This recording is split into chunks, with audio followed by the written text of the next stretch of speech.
yaitu bahwa hakikat harta yang kita miliki pada dasarnya ada 3 macam. Yaitu yang pertama adalah yang kita makan sehingga habis. Namun ingat bahwa yang kita makan ini kelak kemudian akan dimintai pertanggungjawab oleh Allah Subhanahu wa taala. Assalamualaikum warahmatullahi wabarakatuh. Alhamdulillahirabbil alamin wassalatu wassalamu ala asrofil anbiya'i wal mursalin wa ala alihi washabihi ajma'in. Amma ba'd. Teman-teman rahimakumullah, kali ini kita akan memahami tentang zuhud. Bahwa zuhud berdasarkan Kamus Besar Bahasa Indonesia atau KBBI artinya adalah meninggalkan hal-hal yang bersifat keduniawian. Bahwa zuhud artinya adalah meninggalkan kemewahan dunia dengan mengharapkan kebahagiaan akhirat untuk mendapatkan ridha Allah Subhanahu wa taala. Sedangkan menurut Imam As-Sauri bahwa zuhud artinya adalah terbatasnya angan-angan. Kemudian menurut Imam Al-Ghazali yang dimaksud dengan zuhud adalah melepaskan diri dari sesuatu yang dicintai. Teman-teman rahimakumullah. Orang-orang yang zuhud adalah mereka yang kosong hati terhadap dunia, tetapi tidak kosong tangan terhadap dunia. Bahwa orang-orang yang zuhud, yang dia benci adalah hal-hal yang sifatnya duniawi, yang sama sekali tidak ada kaitannya dengan akhirat. Hal duniawi yang dikendalikan oleh hawa nafsunya, oleh kemauan, keinginan untuk kebebasan berbuat maksiat, dan kesenangan-kesenangan yang di luar batas. Bahwa orang-orang zuhud bukan berarti yang terbebas atau terlepas dari hal-hal yang kepentingan kebutuhan hidup manusia. Orang yang zuhud bukan berarti dia menutup mata terhadap kebutuhan-kebutuhan pribadi, kebutuhan-kebutuhan keluarga maupun masyarakat. Bahwa secara fitrah manusia memerlukan kebutuhan duniawi, yaitu yang lazim kita sebut adalah kebutuhan sandang, pangan, dan papan. Sandang adalah berpakaian, bagaimana kita dianjurkan oleh Nabi untuk berpakaian yang baik ketika hari raya yang bagus, yang indah, yang menutup aurat, dan juga pangan adalah makan, bahwa makan untuk hidup bukan hidup untuk makan, dan papan adalah tempat tinggal kita. Ya, kita fitrah manusia adalah memiliki tempat tinggal yang nyaman. Lantas apa hakikat harta yang kita miliki? Nabi SAW pernah bersabda, itu ya ibni Adam min malika ila akaltu fafnaita. Wahai anak Adam, tidak ada harta kekayaan yang kamu miliki kecuali apa yang kamu makan kemudian habis. Aulabista fablaita, atau apa yang kamu pakai kemudian rusak. Autosoddaqta famdaita, atau apa yang kamu sedekahkan kemudian menjadi simpanan bagimu. Nah, dari hadis tersebut ada 3 makna yang bisa kita petik hikmahnya, yaitu bahwa hakikat harta yang kita miliki pada dasarnya ada 3 macam. Yaitu yang pertama adalah yang kita makan sehingga habis. Namun ingat bahwa yang kita makan ini kelak kemudian akan dimintai pertanggungjawab oleh Allah Subhanahu wa taala.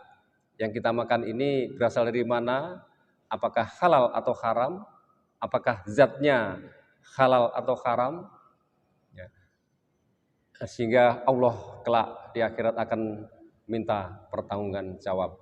Dan kemudian yang kedua yaitu harta yang kita pergunakan sehingga rusak. Ya, kita menggunakan pakaian, apakah pakaian ini berasal dari sumber yang halal, atau pakaian kita sudah pernahkah kita gunakan untuk beribadah, untuk sholat misalnya, atau kita punya kendaraan, apakah kendaraan kita sudah pernah digunakan untuk kebaikan, misalnya mengantar tetangga untuk mengantarkan pergi ke rumah sakit untuk berobat sakitnya misalnya, atau kendaraan kita digunakan untuk mengantar orang-orang yang pergi ke umroh atau haji misalnya. Nah, itu semua yang akan menjadi amal kita kelak di akhirat. Dan kemudian yang ketiga, harta yang kita miliki adalah harta yang sudah kita sedekahkan, yang sudah kita zakatkan, yang sudah kita infakkan di jalan Allah. Itulah hakikat harta kita yang sebenarnya, yang Allah pasti akan menggantinya dengan berlipat ganda sesuai dengan kadar keikhlasan kita. Karena Allah Subhanahu berfirman yang berkaitan dengan harta, yaitu wa ma hadhil hayatud dunya illa lahu wa la'ib wa innad darul akhirata lahiyal khayawanu law kanu ya'lamun.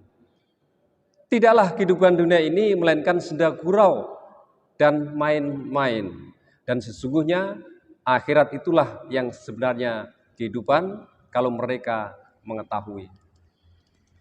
Teman-teman rahimakumullah, bahwa orang-orang yang zuhud bukan berarti mereka yang hidup miskin atau orang-orang yang tidak mau memiliki harta kekayaan.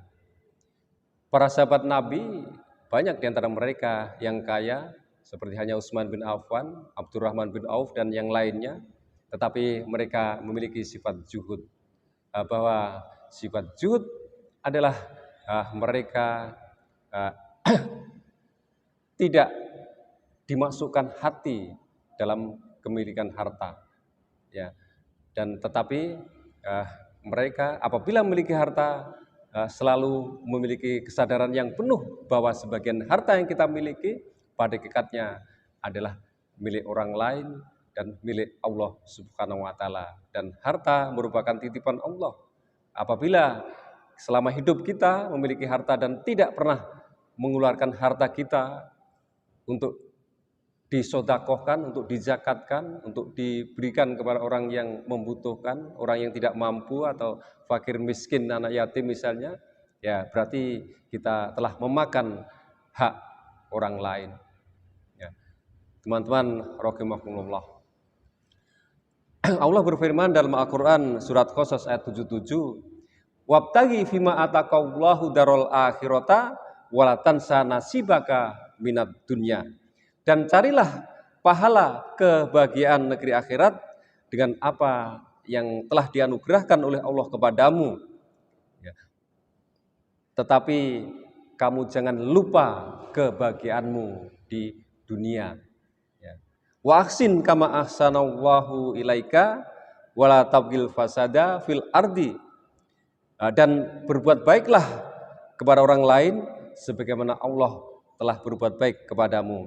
Innallaha la yuhibbul mufsidin.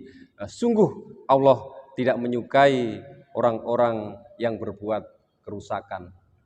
Teman-teman rahimakumullah. Jadi orang-orang Yuhud adalah orang-orang yang secara fitrahnya tetap memerlukan kebutuhan duniawi. Tetapi dunia adalah bukan segala-galanya.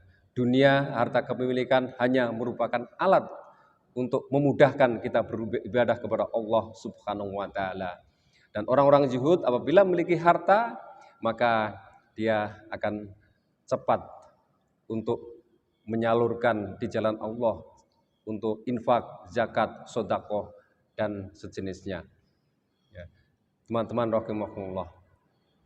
Oleh karena itulah marilah kita mengamalkan tentang sifat zuhud ini.